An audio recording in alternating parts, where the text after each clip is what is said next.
Okay, so let's get started. Today we'll be talking about ethics in NLP.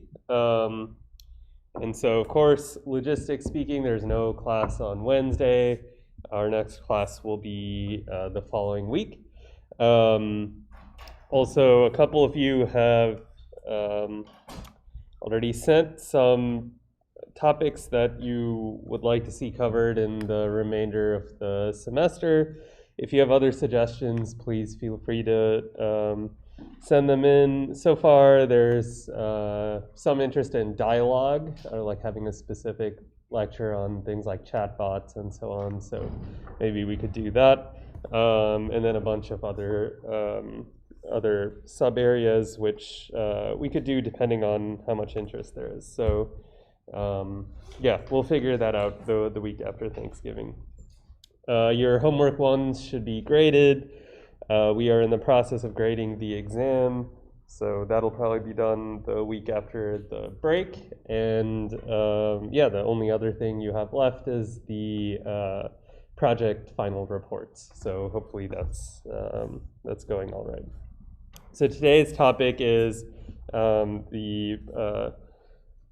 there's a variety of different ethical issues and solutions to some of these issues that have been proposed in modern NLP, and we're going to cover some of these.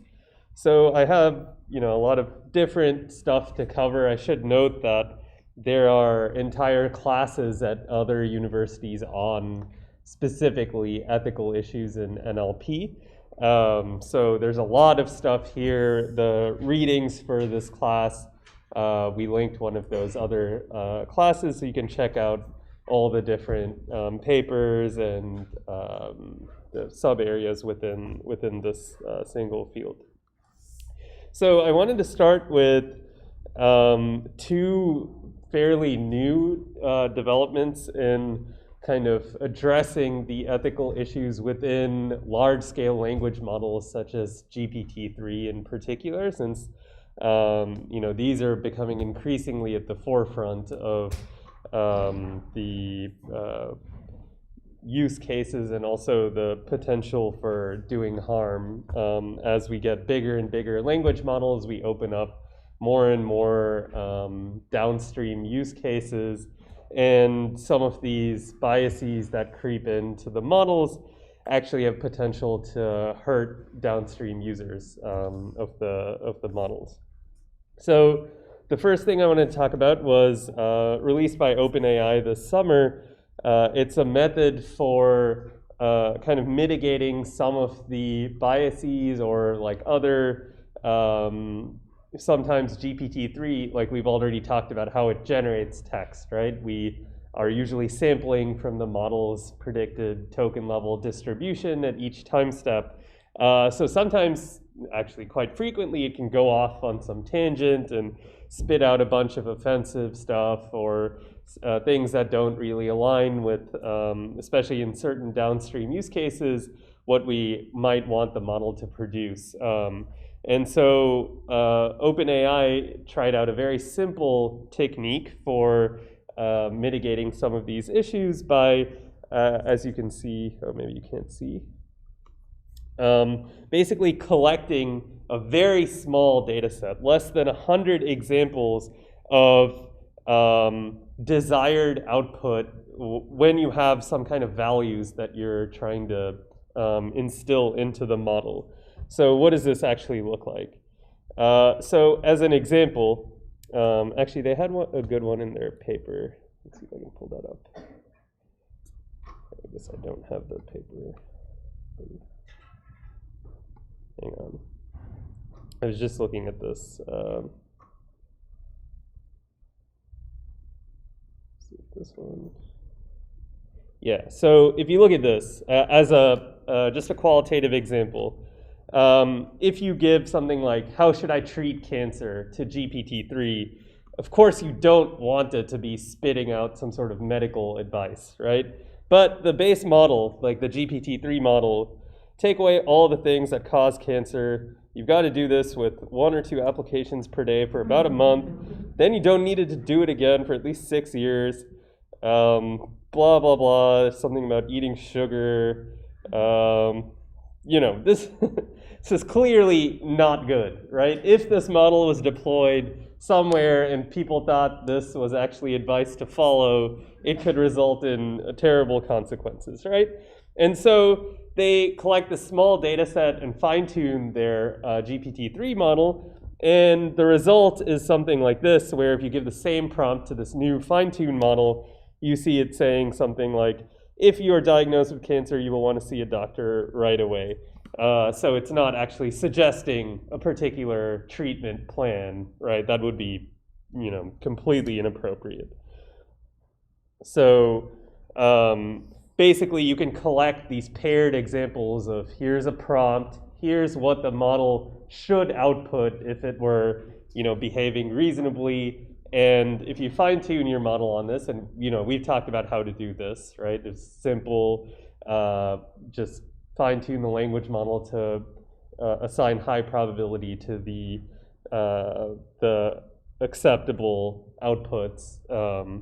Then it actually seems to generalize, even if you have just 100 of these pairs that you're fine tuning your model on, it actually seems to address biases in other unobserved prompts. So one of the figures in their blog post, at least, was this. So they have a bunch of evaluation metrics that are measuring things like toxicity, or various types of biases regarding religion, gender, and race, and so on.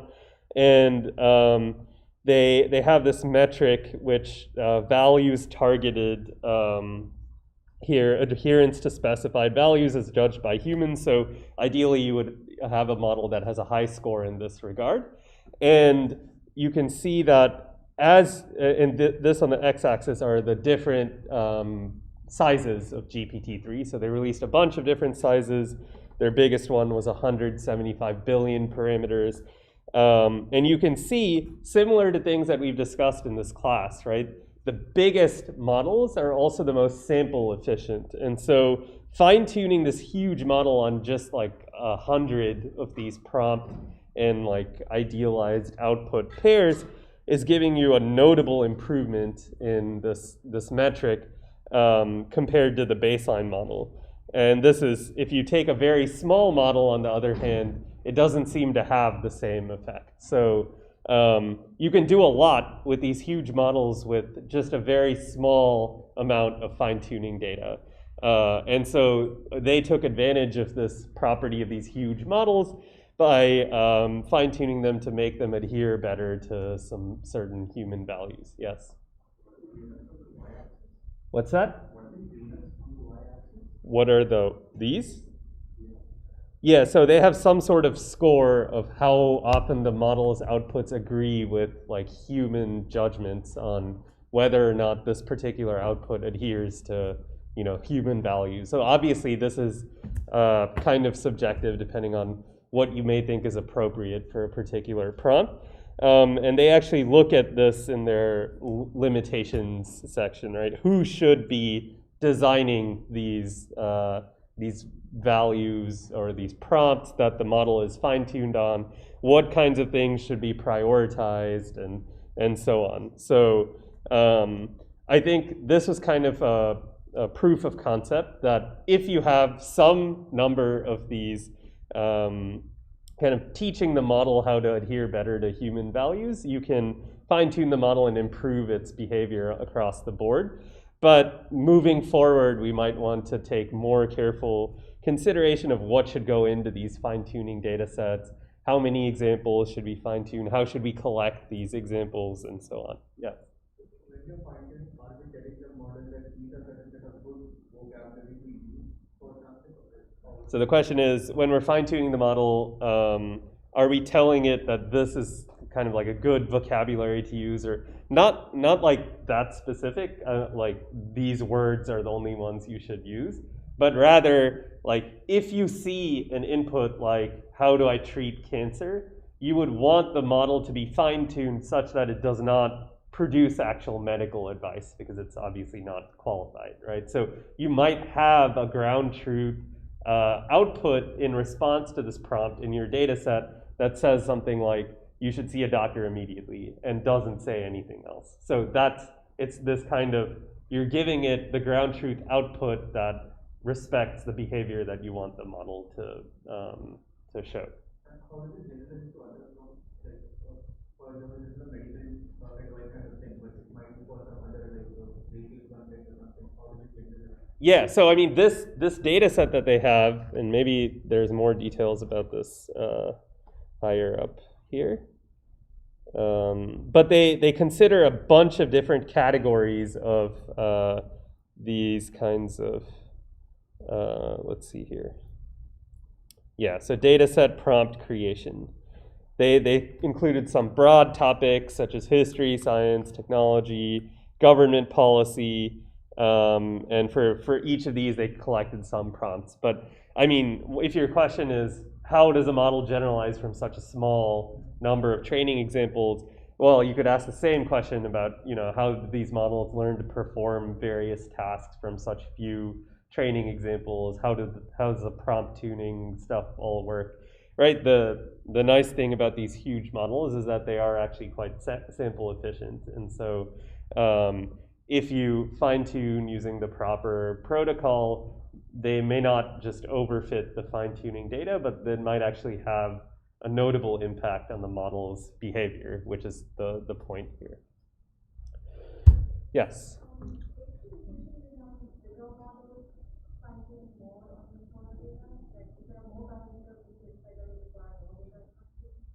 So the question is, if their model is bigger and has more parameters, wouldn't you expect it to need more data to fine-tune it?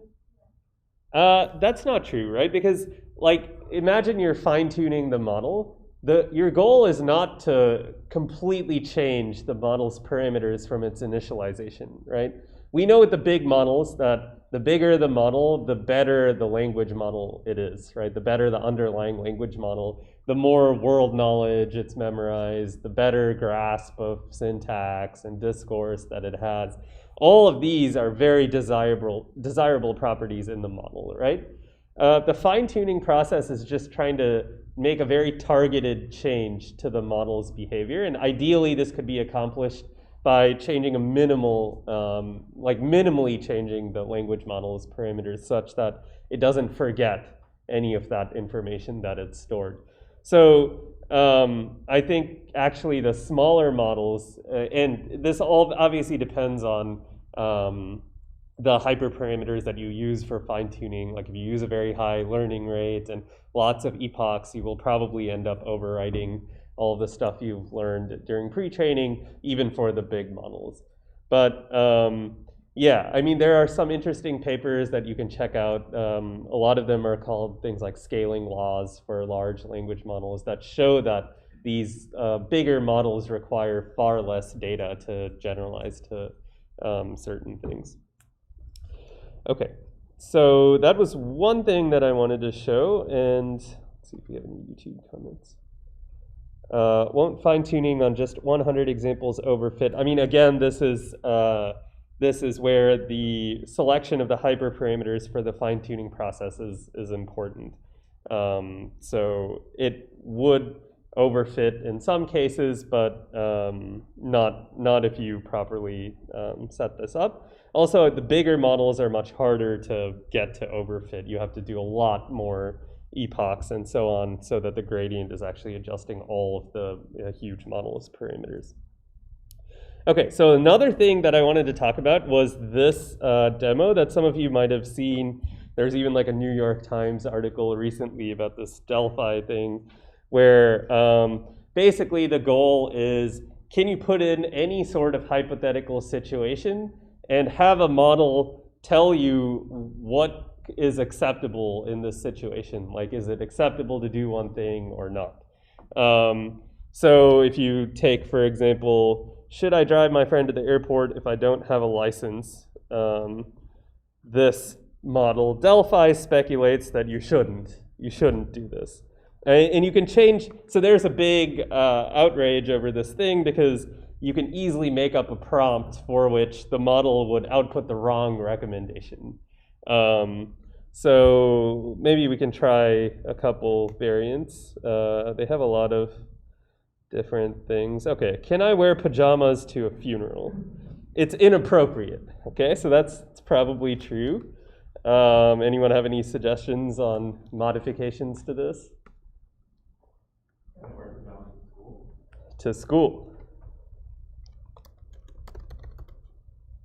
So it should be acceptable, right? It's wrong. All right, let's try, I don't know, church.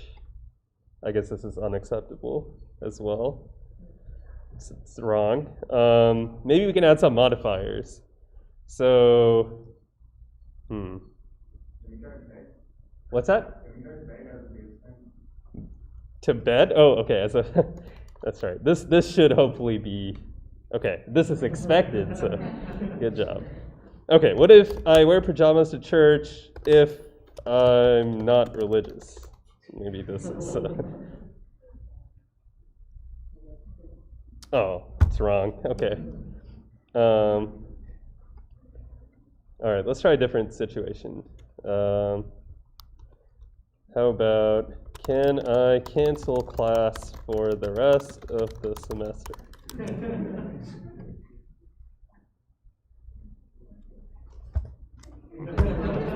Too bad. All right, what if I, to give the students more time to work on their final projects. I mean, this could be acceptable.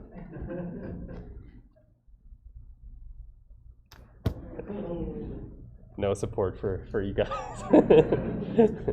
All right, but anyway, the way that this thing was trained is that they took a bunch of situations, I think from Reddit mainly. There are some subreddits where people ask questions like this. And then they got a bunch of human judgments on these situations over whether something would be acceptable or not. And they basically just fine-tune one of these huge language models or train from scratch. I'm not actually sure about the modeling details on this data set that they collected to predict, given any situation, what is appropriate, what is inappropriate, and so on. And so this model here is version 1.0.4. The first version was much worse than this, and it was easy to find cases where the model was giving the wrong output. But one nice thing about this whole process is that you can tell it something, and then you give it feedback, right? Do you agree with Delphi? So I don't know. Maybe we don't agree with this one. Okay, that's not. Okay, so anyway, I gave it some feedback, right? So because this thing went viral, there were millions of users of this giving them feedback and so on. They were able to further fine-tune their models on this feedback, and now it's actually much better than it was, although it's still possible clearly to find cases where it may not output the right thing. But this is potentially another approach to combating these unexpected or offensive or irresponsible outputs by these models. If we have something like this that at least is capable of detecting when something has gone wrong, maybe we can plug it into our language models to somehow prevent it from generating text that is wrong or irresponsible or so on.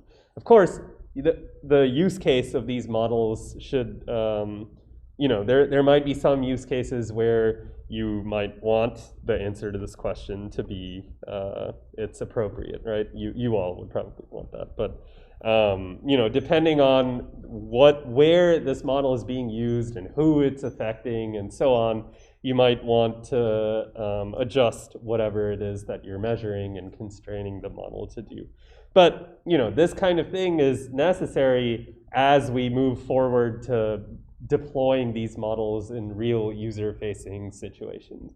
So maybe this isn't the right approach, maybe the OpenAI one isn't the right approach, but this has all happened within the last few months, right? So this is very, very early on in this in this field, but people are recognizing that you need to have at least some way of controlling the model's output if they're going to interact with real users.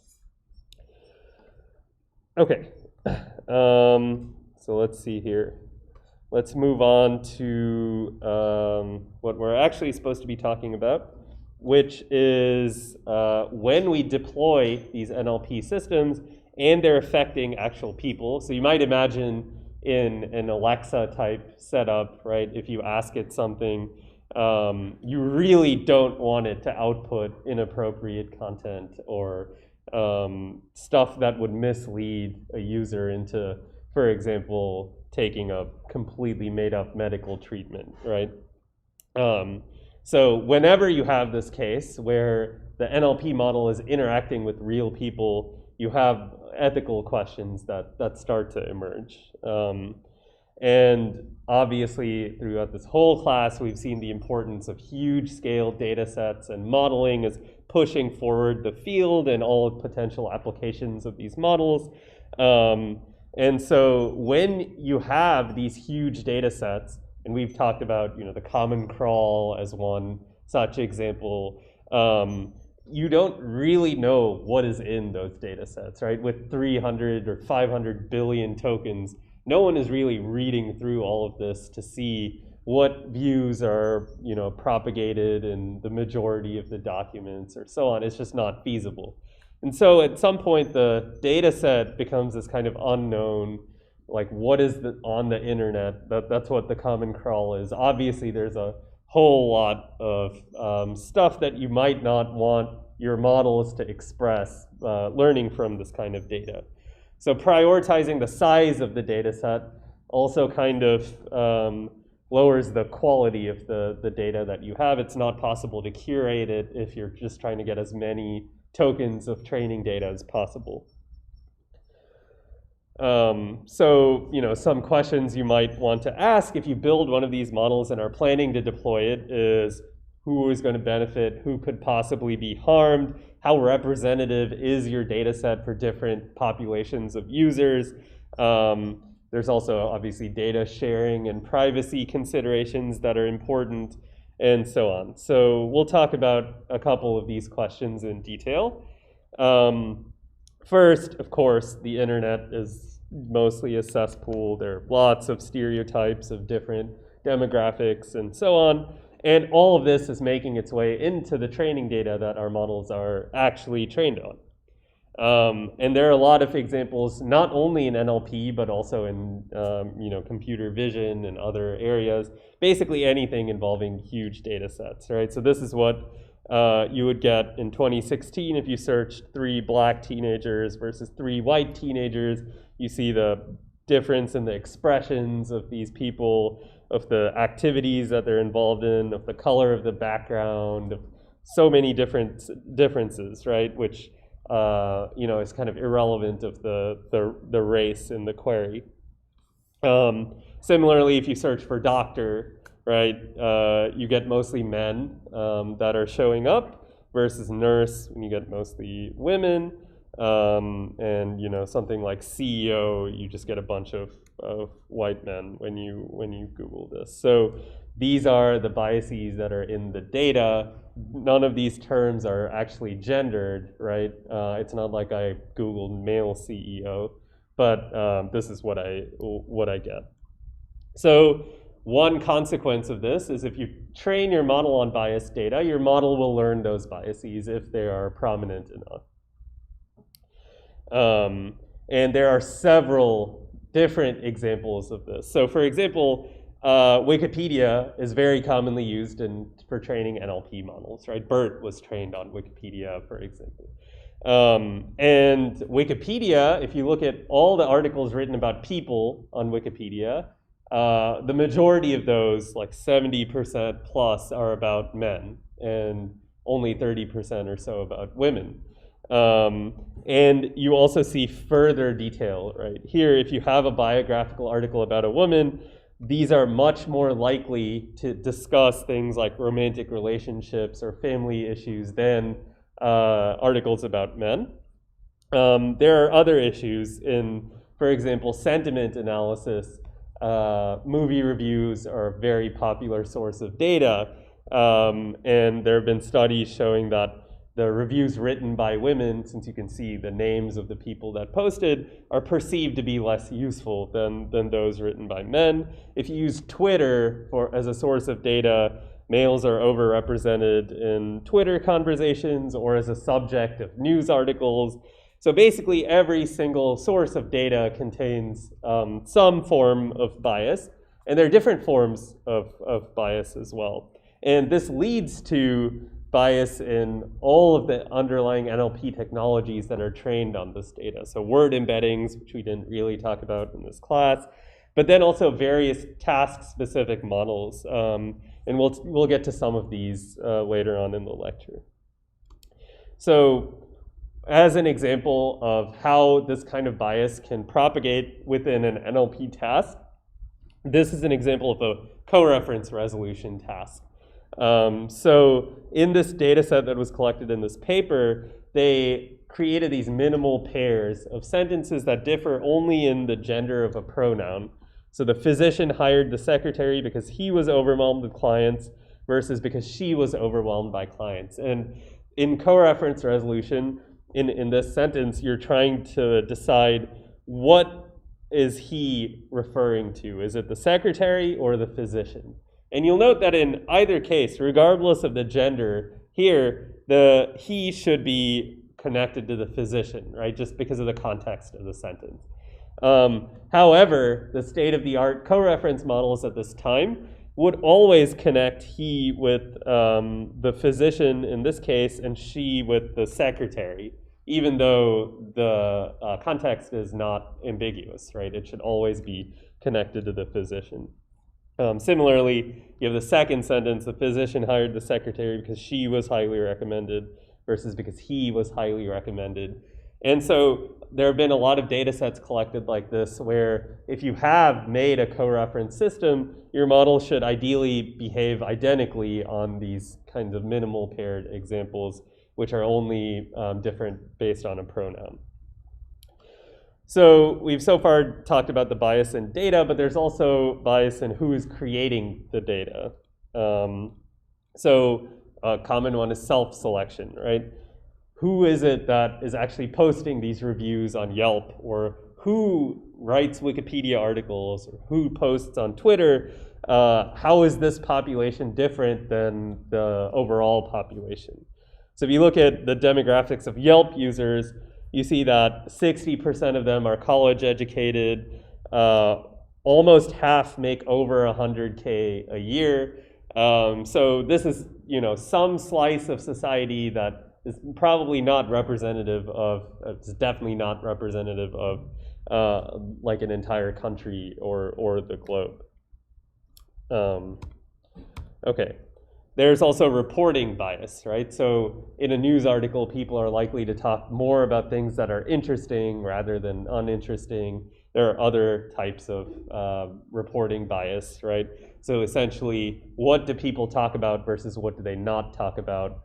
And this could also affect an underlying NLP model. This might be one reason why you want some sort of grounded model where you're not only getting input from text, but rather you might have some input on whatever else is going on in the world that's not currently being described.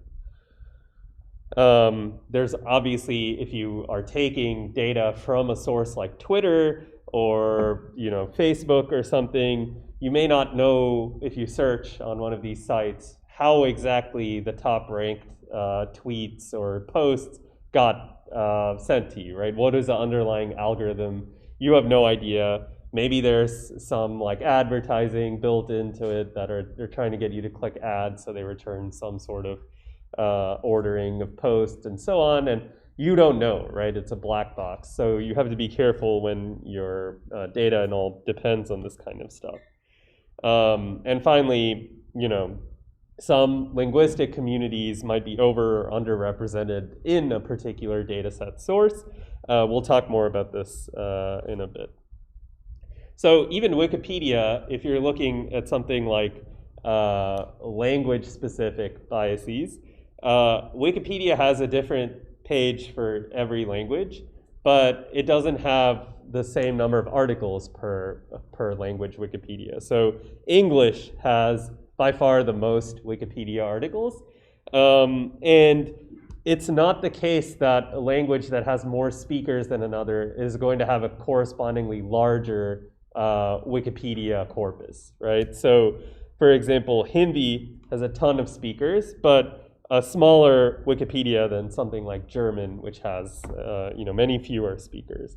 So Wikipedia itself is not representative of the popularity or how well spoken, how many people speak a particular language. So let's look at a particular task. Language, yeah, go ahead. So for platforms like Twitter and all, so can we do something like this? Like we can download information from there and similar to model attacks, we can like create our own model and then try to investigate how they are performing.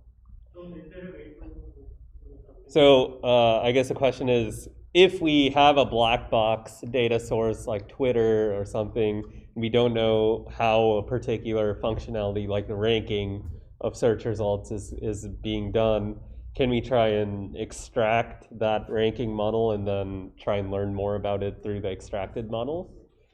I suppose, but you would have to have really high fidelity to the underlying model to be sure that whatever you've concluded is actually also a property of the black box model. That might be difficult. And if that ranking algorithm is interfacing with other data sources that you don't have access to, like for example, all of these websites, Google and so on, personalize your search results depending on things you've clicked on in the past or whatever. So without that kind of data, it might be difficult to extract a high fidelity model. Yeah. Other questions? Okay, so this task, language identification, is a very straightforward task. Given some text, you're training a classifier to predict what language that text is in. So it might seem like an easy task, but it quickly becomes complicated. There have been claims, right, even back in 2005, that language identification is a solved problem. And this claim was supported by this evidence that using data obtained from the World Wide Web achieves an accuracy approaching 100% on a test suite comprised of 10 European languages. As we'll see quickly, this is not really the case. So there are many different dialects even within the same language. There are things you can do like code mixing, where you mix two different languages together. All of these things are very difficult for a language identification system that hasn't even seen this kind of data during training to properly deal with. All of these, here we have, like African American vernacular and Twitter speak. All of these things make it a little more complicated to figure out what language is being spoken. And this can actually have huge consequences, right? People think language identification is so reliable that you can just plug it into any NLP pipeline and have it be useful. So in this health monitoring case, right, one thing you might do is sample a bunch of tweets, apply language identification. Once you get the language of the tweet, you can then apply a language-specific keyword list to figure out, are these people talking about the flu or some sickness or something? If you detect the wrong language, then you probably will use a wrong set of keywords. You might miss tweets that are expressing illness. And you might use the results to ask follow-up questions like, what are your symptoms or so on. So of course, if you are unable to properly detect the language, the pipeline is broken. And this paper, Jurgens et al., ACL 2017, found that English tweets that are written by people who live in different countries, the language identification system degrades. It's kind of correlated to the human development index of the tweet author's origin country. So this human development index is a function of average education, life expectancy, and income of the citizens of that country. So you can see here that India is at about a 0.6 on this index, or at least was in 2017. And the performance here is about 80% accurate at detecting the language of, so these tweets were written in English, but they're written by Indian speakers, so they might have some code mixing or some sort of dialect changes from, like American tweets or whatever this thing was trained on. And you can see that as the Human Development Index decreases, the accuracy of this English tweet classifier also decreases. And the way to solve this is just to make sure that your training data set is diverse and contains examples of all of the different types of English or the types of language or dialect that are being used and that you would hope to use your system on when you deploy it. So it seems obvious, right, that you would want to sample tweets from various types of geographical locations, demographics, and so on. But this wasn't being done in these standard language identification data sets. So it took a paper like this to identify this problem and then show that you can correct it. So this orange line up here shows what happens if you do this data resampling. You still have this curve, but it's definitely much better than it was before. Okay, so another way that some of these biases can creep into the models, setting aside the data set bias, which is obviously a huge factor, is that your objective itself is formulated in a biased manner. So there is this very famous example, this North Point versus ProPublica case, where essentially they were asking this question and building a model for answering this question: what is the probability that this person will commit a serious crime in the future as a function of a sentence you give them now? And of course, you might want, the people who built this model might want to use it for predicting, like sentence length or a sentence type or something like that. The problem with this question is that you don't have actual training data for this particular question, right? Because how are you going to know if the person actually commits a crime in the future given the sentence that you have now? So what the training data that they were actually able to get answers is a different question. What is the probability that this person will be convicted of a particular crime given the sentence that you give them right now? So this is something you can actually get data for, right? You can look at, okay, this person was given this sentence, and then in the future they were convicted of this other crime. But there are obvious issues with this proxy objective. It's trying to address the same question, but there's an issue. Does anyone know what that is?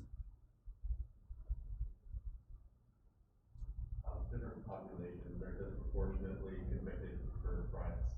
Right, exactly. So you can get data only for whether someone is convicted or not of a crime, but different demographics are convicted at different rates for the same crime. So here is a place where the bias of the data is kind of creeping in based on the way they formulated their objective.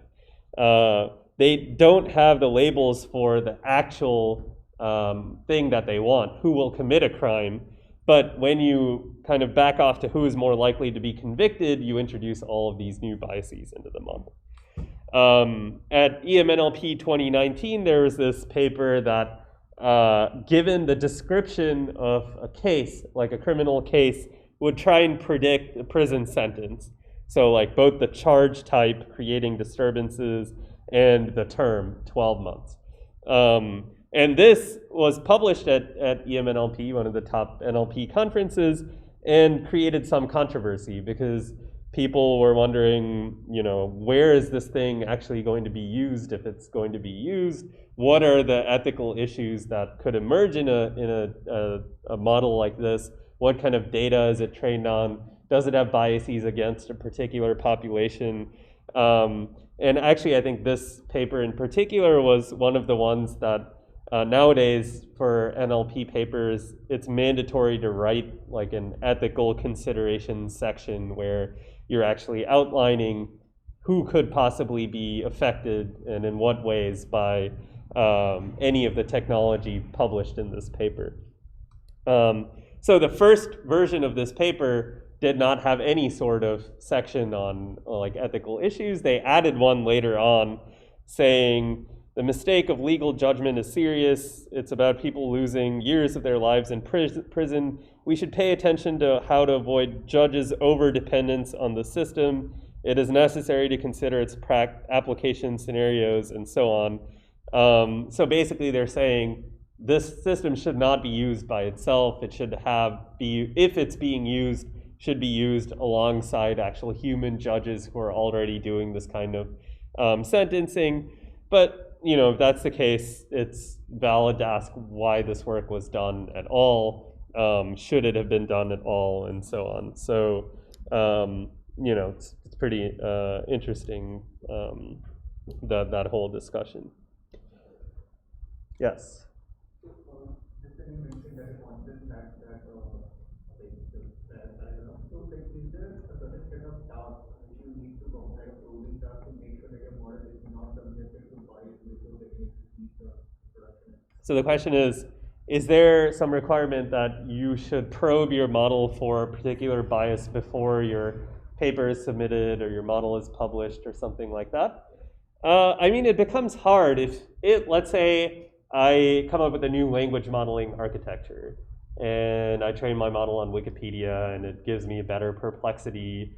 This is something that I should be able to publish. But the ethical issues are very dependent on how that language model could be used, right? And its usages are the same as any language model. So probing it for a particular bias is probably too specific of a requirement. That's what makes writing these kinds of sections difficult in some cases, right? Because there's certainly potential for misuse, but it's not the purpose of the paper to highlight one particular application. So I would say it's really dependent on the actual tasks that the model, that the paper is looking at. If you're looking at something very specific like criminal sentence prediction, then you should have to be much more specific in this kind of section than if you're working on something more generic, high level, yeah. When models are trained on code mix data with a lot of dialects, is there also a way to constrain the output of the model based on a certain style that we are inputting? So for example, you might have multiple different dialects that are being treated as the training data, but you want the output to be from a particular dialect.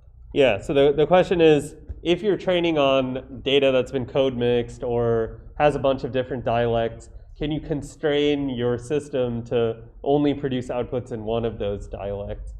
Yeah, there has been work on this, especially within the context of dialects. Like you can train controllable text generation system models to condition their output not only on the like input context, but also some tag or something that says I want my outputs to be in like Twitter style or whatever dialect that you have training data for. For code mixing, I think it's less clear. I mean, there is a lot of work on understanding code mix text. I'm actually curious about the kind of multilingual models that we've discussed, like MT5 and ByteT5. Maybe those work a lot better than existing approaches for handling code mix text, potentially even if they're not trained on it. But yeah, I guess I haven't kept up with that literature. So what's the general approach of that decoding strategy? Like how does that work? How do we signal to the model that it should focus on a particular style? So if you have text from all of these styles in your training data set, you can learn specific parameters of your model, say an embedding associated with each style. And then at test time, so you can train the model to, given the input and the embedding of the target output, style produce the target output text. And then at test time, you can swap in and out different target style embeddings to control the output of your model. So this is just a controllable text generation example, right? It doesn't have to be style. It could be length. It could be any other property that you have training data for and you want to be able to control in your output. Yeah. There's a last question about dialect production. Is it that it's similar to language translation? Because to a model, it's basically trying to understand each language in its own embedding. So if you have enough training data, say, of dialect A, dialect B, and dialect C, and you're trying to produce an output in dialect C, and if you feed the data in A and B, then it's basically just translating A and B into C. I don't think it's the same as a translation problem because if there A, B, and C are three dialects of the same language, they will share a lot of common words, syntax, and so on. Common words might also occur in languages when people are using the same. So instead of A, B, and C, there's just A and B. And when we are translating from one language to another, sometimes there are English words being used in both. Okay. Similar to that, here in both of them, the same certain languages will be there, but the style will be again something that the model will learn in a similar manner as an embedding for a machine language, like language translation. I'm asking, like, does that how it work? That's one way it could work. If you have enough data in styles A and B or dialects or whatever, you can train this model in a fully supervised way. Like when you're outputting text in dialect B, you always feed the model the embedding for dialect B. If you're outputting dialect A, you use the embedding for dialect A. Yeah, I mean, this is, if you wanted to control any other property of the generated text, you would use the same sort of approach. So regarding your point about translation, in all of these cases, it's actually very useful to keep the same underlying model parameters for all styles. So you don't want to train a separate model for dialect A and dialect B because that prevents sharing information between the two dialects. So like in a translation system, you might be more likely to do this because even as you say, English words might be used in both languages. The percentage of those compared to all tokens is probably much lower than in two dialects of the same language. They might share way more. Even if the spelling is different, the word identity might be the same. So, okay, let's move on. So there's also potential for the inductive bias of behind your model architecture to influence how certain things are, biases are creeping in. So by inductive bias, we mean things like if I as a human know that a particular feature is going to be important for a task and I want my architecture to reflect that fact, I can build my architecture. So for example, in NLP, we know that the order of words in a text is meaningful. And so something like a recurrent neural network processes one word left to right, just like a human does.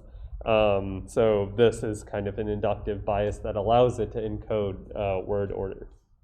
So word embeddings, we haven't talked about the methods yet, but we've talked about different models that learn word embeddings, or subword embeddings, or byte embeddings, or so on. Again, this is just for every single word type in your vocabulary, you have an associated vector.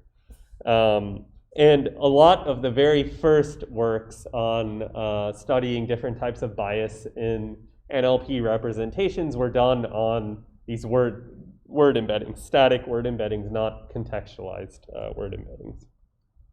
So some of this work was showing how if you take the vector associated with man and subtract from it the vector associated with woman, this difference, the direction of the difference is the same as if you subtract the vector of some male-dominated profession from a female-dominated profession, even though those professions are not explicitly gendered, right?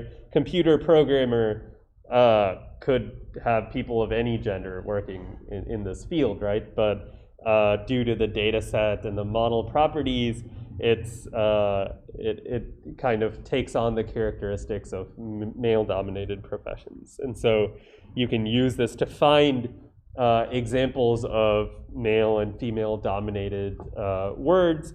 We see here extreme he, all these kinds of words like architect and captain and philosopher and so on. These words, again, are not explicitly gendered, but this is what the model thinks. These word embeddings have encoded as particularly masculine. And also, some of the first techniques on debiasing the embeddings were introduced in the context of word embeddings. So one approach we'll go over pretty quickly is first identify a subspace of this vector space that corresponds to gender. You can do this by taking explicitly gendered words like she and he, or woman and man, or her and his, right? Words that should encode some aspect of gender. Do some sort of principal component analysis and identify, and it's very clear that there's only a small subset of the dimensions here that correspond to the gender attribute. And so if you would then have something like computer programmer versus nurse or something, you can try and subtract away this gender component while making everything else as similar as possible. And hopefully you'll be able to get rid of the bias while still maintaining the semantics of the word representation. So in this approach, they identify these gender definitional words like these, like girl and boy and so on. And then also words that are gender neutral. So these are things like programmer, doctor, homemaker, and nurse. Things that should be gender neutral, but maybe are not in the current word embedding space. And the idea is that you learn some sort of transformation on these gender neutral words that projects out that gender subspace that you learned from the gendered words, from the gender neutral words. And as I said before, you don't want to change the embedding too much. So you basically just want to get rid of the gender part of these vectors and keep everything else as close to the same as possible. So you can do this through fairly simple optimization. Did I get rid of the result? Whoops. Okay, so the result is basically that you can do this, and it reduces the this kind of occupation-associated bias that we saw with like computer programmer and homemaker. So the last thing that we'll discuss here is bias amplification. So a lot of the discourse about bias in machine learning models, there are arguments on whether or not this is caused by just the data alone and the model is having no part in this, or if the model is also contributing to the bias. And one example of the model contributing to the bias beyond what the data has in it is in these bias amplification data sets, these bias amplification cases where there might be some bias in the data, but the model amplifies this bias, so its predictions are even more biased than that of the data. So as an example, we'll look at this men also like shopping, reducing gender bias amplification case here, and look at it in the context of this task called visual semantic role labeling. So this is a new task that we haven't looked at. Basically, you're given an image like this, and you're asked not to do classification like we saw with like ImageNet, but rather give me all the agents and the various roles that they're taking in this image. So I might say the agent here is a woman, there's some food involved, which is some vegetables, there's a container, which is a pot, a tool is being used, which is a spatula here. So given a role, I should be able to predict all of the things that correspond to those roles in the image. And this is, you're trying to predict this whole structure of like all these roles and what is playing these roles. So where you're going to use a convolutional neural network to extract features from the image and then do this prediction of what action is being taken cooking, and then what are all the agents and the nouns here that are associated with those roles. So let's look at the gender bias in the data set that this is trained on. I think this is on MS Coco or something like that. So for various occupations. So if we take cooking, for example, 33% of all the cooking images in this data set have men in them, and 66% have women in them. So there is some bias in this activity of cooking. However, if you train your model on this data set and then look at the predictions that it makes, only 16% of cooking images are predicted as having males in them versus 84% that are associated with women. So you see here, there are men cooking in many of these images, but the model has predicted that women are involved in the cooking activity. So the data set was biased, but the model is even more biased on this one type of activity. And you can see an example here. So this is a nice example because the images are almost the same. There's basically the same background. And in this case, you see the model predicts a woman is cooking. And here it predicts a man is fixing a faucet. So it's a pretty stark example of how just changing like literally one thing can affect the whole prediction. Yeah. The result that they showed there was 84% that includes the images which were actually female as well. So I mean, the model is it's not perfect, right? It might predict that some of the male, like some of its male predictions might have women in them too. But overall, the stats are clearly that every time it has to predict the agent here for a cooking activity, it's much more likely to predict that a woman was involved. doesn't make it clear how many women there actually were in the test. Right. So you can assume, let's assume that the data is distributed pretty much similarly across train, test, and validation. This is generally the case with these big data sets.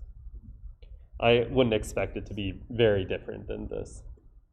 What's just unclear to me is like if you're training on a skewed data set with more females than males examples, then you test on another skewed data set. Mm-hmm. So now your model is going to predict more females. Right. And it's also going to predict the actual females correctly. So wouldn't it be obvious that it's going to be more skewed than the 66-33 split? Well, ideally, you would want it to have the same distribution that it predicts as the one that it observed at training time. I mean, wouldn't you need like a completely balanced training data set in order to be able to predict the 66-33? Not necessarily. So we'll look at an example method to address this here later on. So you don't necessarily need to balance your data set to address this problem. Okay, so let's look at how you can quantify this kind of bias. So first, let's say we're looking at cooking. We can look at the ratio of men cooking to the ratio of, divided by the total number of cooking images that you have. So in your training data set, this ratio is 1/3, given the stats that we've seen so far. And if we're looking at the dev set here, and looking at the model's predictions on the dev set, the ratio is 1/6. So the amplification of this bias has occurred. And we can look at this across many different actions, not just cooking. So we see if we're above this blue line, then based on the definition of this ratio here, where like the male is in the numerator here, the ones that are above this line are associated with things that are biased. The model is biased towards predicting more males than the training distribution. So these activities are like driving, shooting, aiming, coaching, and so on. And then the ones under the line are where the model is predicting more women than the training ratio. So shopping, cooking, washing, and so on. And so if you look at this as what is your ideal case, you would want all these red dots to be as close to the blue line as possible, which would mean that no amplification has occurred of the bias in the data set. So going back to your question. And then the problem becomes, how do you actually make this happen? So if you have a model that's producing all these red dots, right, with this amplification, how can you adjust the model to kind of be closer to this, this blue line?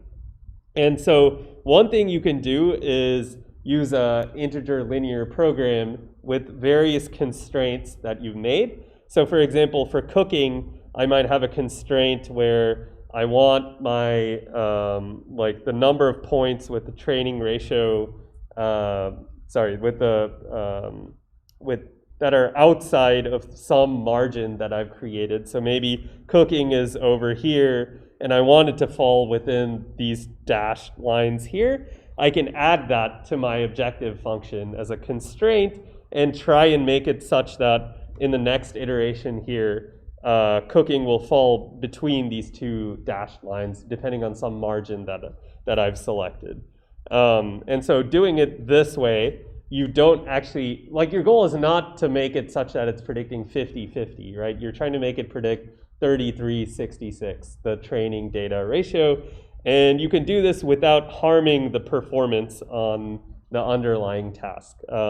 So if you add these constraints in, you can reduce the amplification problem, is essentially what this paper is showing. So again, this is one potential problem, the amplification of bias, and also a way to address the problem. But obviously, it would be great if the data that we were collecting just didn't have these kinds of biases in the first place. So methods like this weren't necessary. Another alternative is just to curate your data better to maybe balance everything beforehand. But of course, if you're doing this at scale, it's very difficult to do so.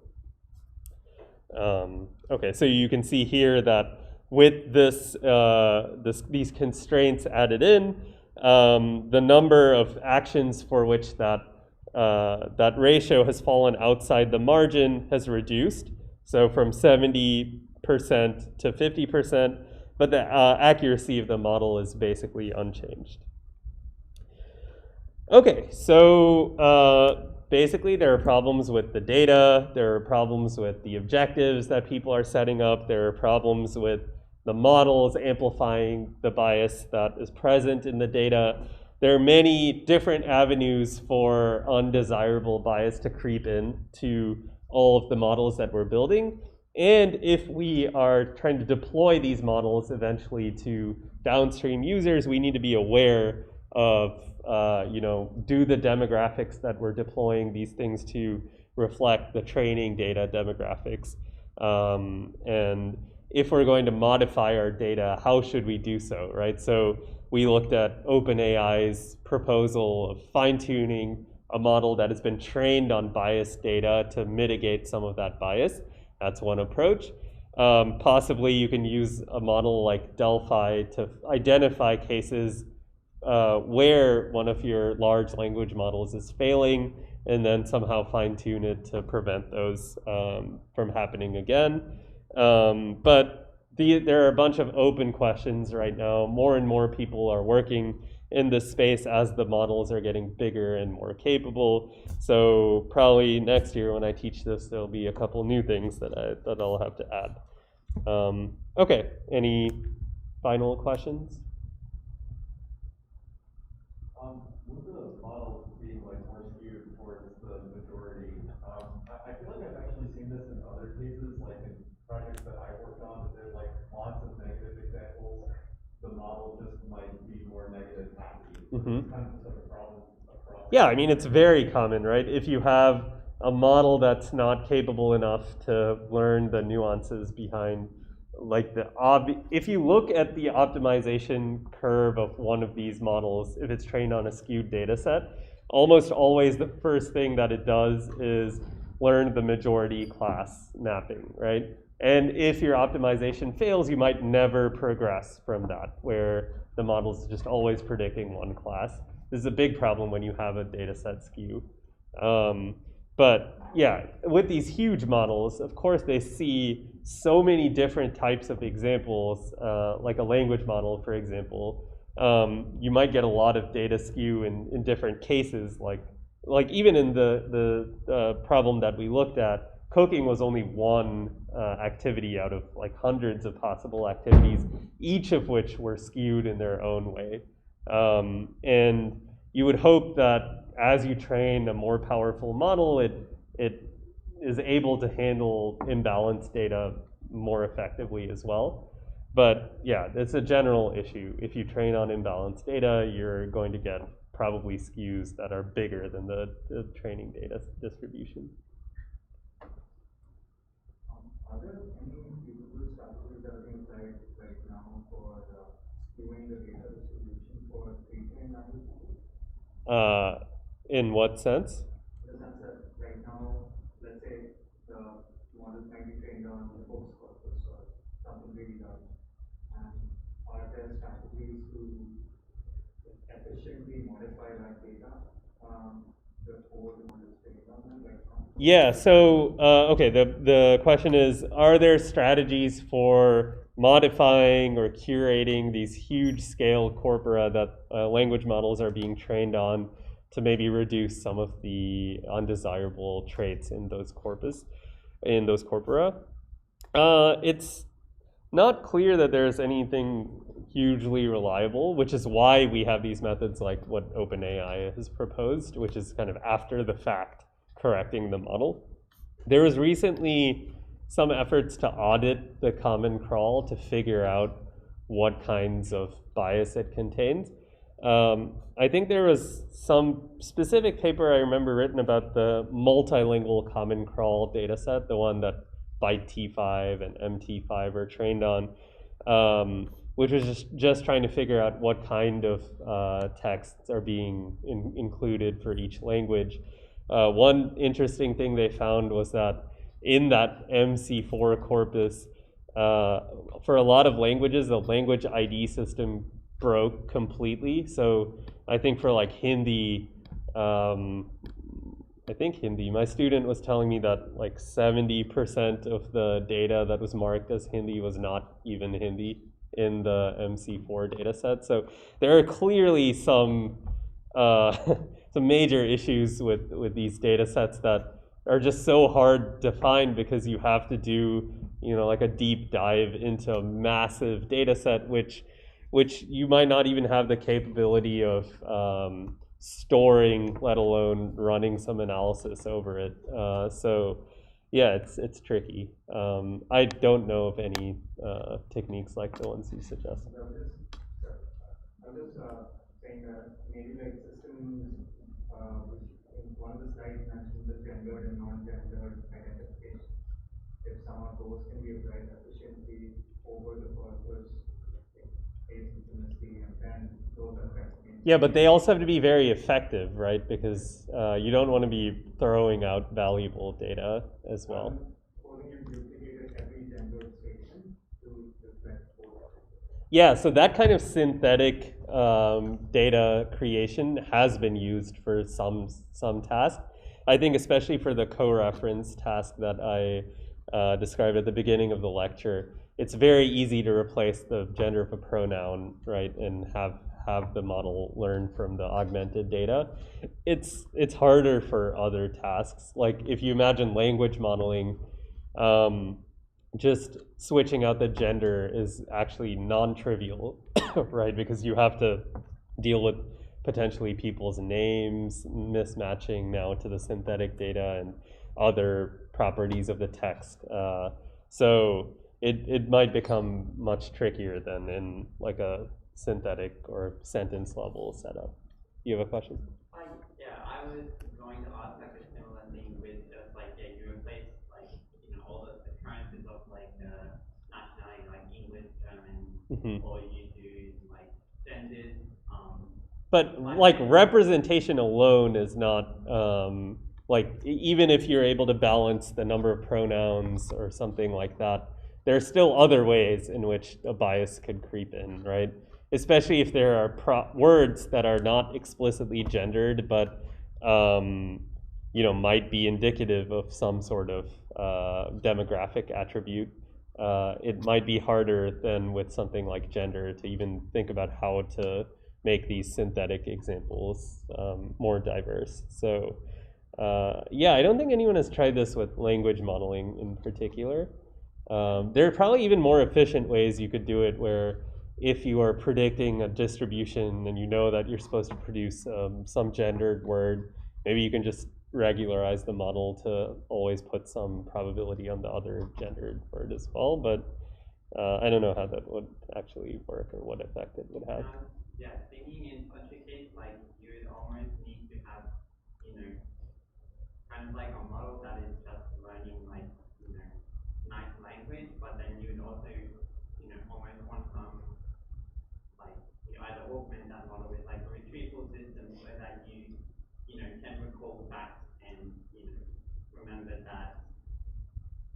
Yeah. So in history was. You would have to do that, right? Because otherwise you don't want your model memorizing the fake facts that you've created.